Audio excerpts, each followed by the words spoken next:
Welcome everybody, my name is Marcus Stone, and in this video you will learn how you can easily add articles for your site in Site123. So let's just start. First, what you want to do is just click here on add new page, and here you want to write articles.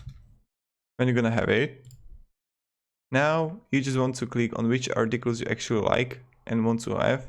Let's just click, I don't know, this down here. And now we have it. So right now we have a blocks here, and all you want to do is just click edit and just like, I don't know, 9 steps to start the business, and fill everything, choose the image and save and close. It's quite simple, quite easy, and this is how you can actually make it. If you have any questions, ask me down below in the comments. I'll be really happy to help you, provide some guidance, support, and yeah, thank you everybody. Have a great day and see ya. Goodbye.